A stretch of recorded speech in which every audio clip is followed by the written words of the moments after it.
Halo semuanya, balik lagi di channel Walim AR dengan gue Alim. Di video kali ini gue pengen bagiin ke kalian owning experience gue selama ini memakai Insta360 One RS ini. Insta360 One RS ini selama ini gue udah pakai selama dari tahun 2023 sampai tahun ini 2025, jadi udah sekitar 2 tahunan gue pakai si Insta360 One RS ini. Jadi di video ini gue cuma akan fokus untuk ngebahas pengalaman gue selama gue pakai si kamera ini, apa enaknya, apa gak enaknya. Terus jadi pertama gue mulai dulu mungkin dari secara garis besar. Jadi kamera Insta360 ini yang paling dijadiin senjatanya dia itu adalah dia itu bisa dibongkar pasang dengan mudah. Nah, lu dapet 2 jenis lensa di dalam satu bundling ini. Ada yang lensa 4K ini, yaitu lensa 4K boost lens, yang dia ini seperti action cam pada umumnya. Dia bisa ngerekam 4K, stabilisasinya juga bagus. Terus sensornya juga lumayan gede, jadi range dari warnanya yang lu dapat dengan lensa ini itu lumayan oke. Kayak gini nih, gua akan kasih lihat videonya.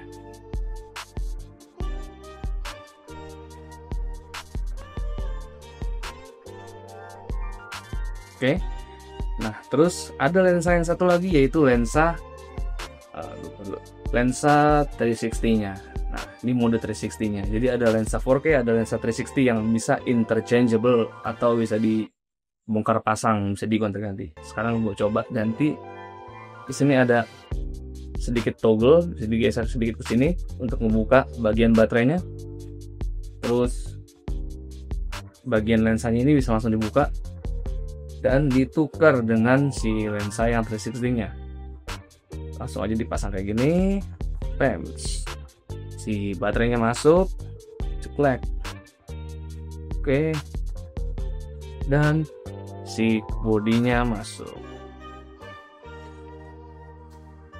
Nah, jadilah siap digunakan dengan mode yang kedua, yaitu mode 360.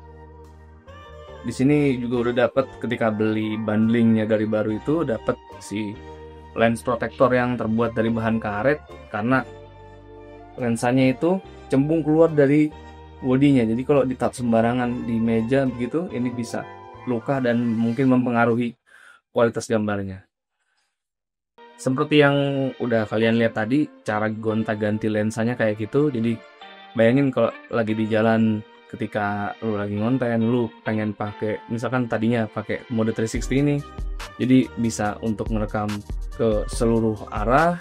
Terus lu tiba-tiba pengen ganti untuk pakai lensa 4K-nya, itu lumayan effort.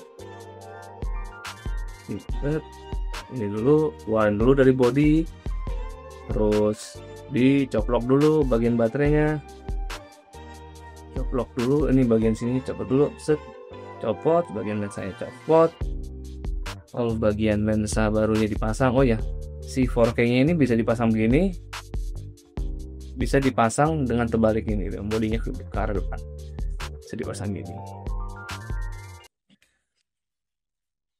Ya, mungkin agak ribet.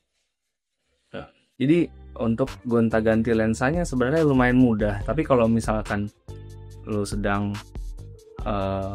ada di lapangan itu lagi ngonten, lu pengen untuk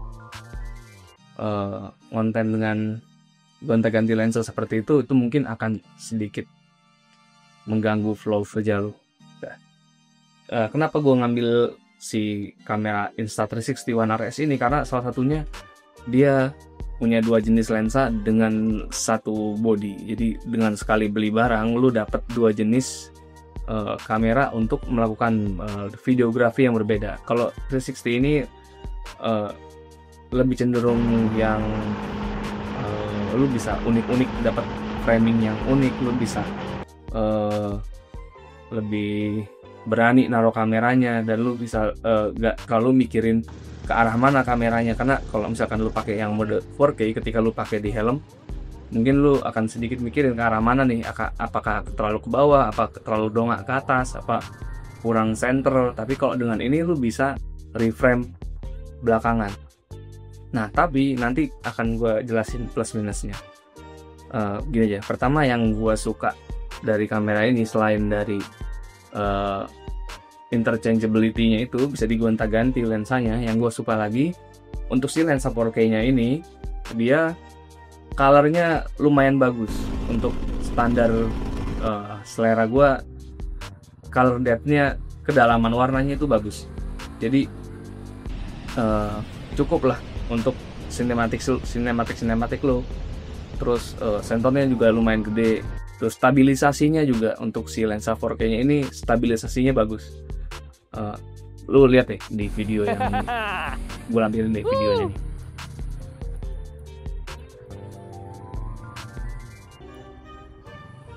Tapi sayangnya cuma suplekan gini doang udah.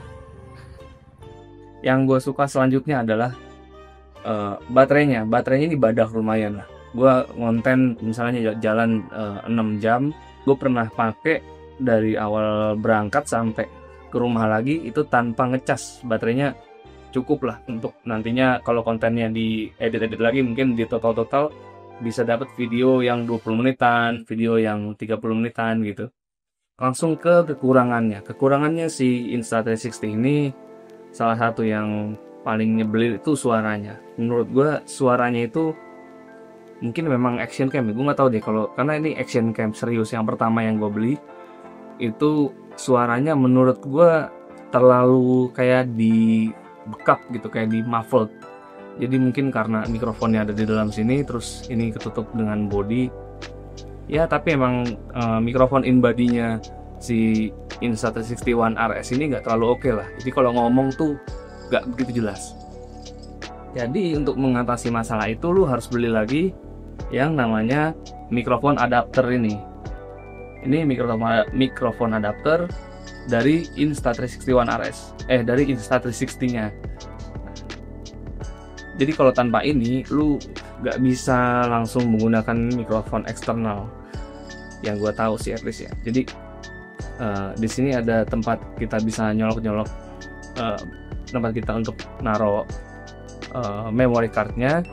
Di sini ada port USB Type-C yang biasanya juga dipakai buat ngecharge atau bisa juga dipakai buat mindahin file ke komputer. Nah, tutupnya ini cabut aja, kayak tenang aja, ini bisa dipasang lagi. Terus habis itu ada ininya, mikrofon adapternya langsung masuk, tak. Nah, bisa dipakein mikrofon dengan audio jack 3,5 mm. Nah, tinggal dipakein mikrofon dari helm langsung masuk ke sini. Atau lu kalau pengen vlogging pakai mikrofon biasa kayak gini aja juga suaranya udah jauh improve dari suara in body-nya si Insta360 ini. Nah, kalau pakai mikrofon yang serius gitu, yang pakai cold shoe, yang mikrofon kayak Rhodes itu juga bisa, tapi lu harus beli lagi ini cold shoe mount namanya ya. Jadi untuk naruh mikrofon eksternal lagi. Ini gue beli juga waktu itu, ini aftermarket, jadi bukan official dari Insta360 One RS-nya, ini warna abu-abu. Ini tambahan dari orang Indonesia, ada yang bikin 3D printingnya. Karena kalau misalkan beli ini yang asli dari Insta360-nya mungkin harganya lumayan lah. Cuman untuk barang sekecil ini sampai ratusan ribu tuh buat gue ya nggak worth it lah. Dan toh juga jarang dipakai banget kan. Jadi beli yang aftermarket aja, bisa dipasang dan bisa dipakai juga, sama fungsinya. Cuma emang looks-nya nggak serapih kalau pabrikan. Terus apa lagi tadi yang nggak gue suka pertama itu dari mikrofonnya. Terus yang nggak gue suka kedua adalah sebenarnya fitrahnya si lensa 360 ya, yaitu lensanya yang cembung kayak begini. Tapi sebenarnya bisa diatasin, tapi lu harus bener-bener jangan sampai lupa sama sekali kalau taruh tuh harus pakai si ini nih, si protektornya. Walaupun dia dari sananya udah dapat protektor ya. Kalau beli package yang dari Insta360-nya seharusnya sudah dapat si protektor tambahannya ini. Jadi lensa yang aslinya itu ada di baliknya sini. Mika yang udah terpasang ini adalah mika protektor. Karena kalau nggak pakai protektor itu mungkin sangat riskan, lu harus ganti sama lensanya. Kalau misalkan kena batu itu di jalan atau kena serpihan-serpihan selama di jalan itu bisa bikin lecet-lecet. Udah sih paling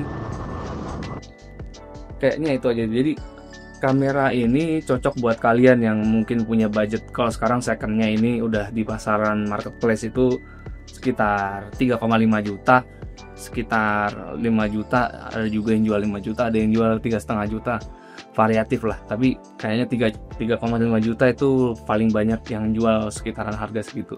Lu punya duit segitu bisa dapet kamera buat eksperimen, kira-kira lensa 360 kah atau lensa action cam biasa kah yang lebih cocok buat content creation lu, yang lebih cocok dengan gaya editing lu. Jadi lu nggak perlu beli dua kamera langsung gitu. Nah itu pun yang gue lakukan. Kenapa gue beli kamera ini? Karena gue pengen coba antara sinematografi, antara dengan videografi menggunakan 360 atau menggunakan kamera lensa 4K biasa, kira-kira yang mana yang paling cocok buat gue. Makanya gue beli kamera ini gitu sih. Atau lu cuma sekedar pengen ngedokumentasiin hobi lu suka motoran, lu suka terabasan, lu suka ya sepedahan macam-macam lah, daripada lu pakai handphone gitu kan, riskan. Misalkan ditaruh handphone di chest mount atau handphone dipegang gitu di jalan, itu kan agak riskan ya, jambret dan lain-lain. Jadi kamera kayak gini selain bentuknya kecil, gak ngeganggu, kalaupun ditaruh di helm, ditaruh di dada, bebannya tuh gak bikin mengganggu experience, mengganggu pengalaman berhobi lu selama lu melakukan itu. Kira-kira cocok gak kamera ini buat lu? Kalau lu ngerasa cocok dengan budget yang tadi gue sebutin, lu sikat Insta360 One RS. Tapi kalau misalnya lu punya dana lebih, lu bisa langsung beli dua kamera. Mungkin lu lebih baik beli dua kamera langsung yang terpisah, karena kalau kayak gini jujur aja kalau di lapangan gue entah ganti lensanya itu lumayan ruwet. Udah sekian dulu dari gue Alim pamit undur diri. Terima kasih udah nonton. Peace.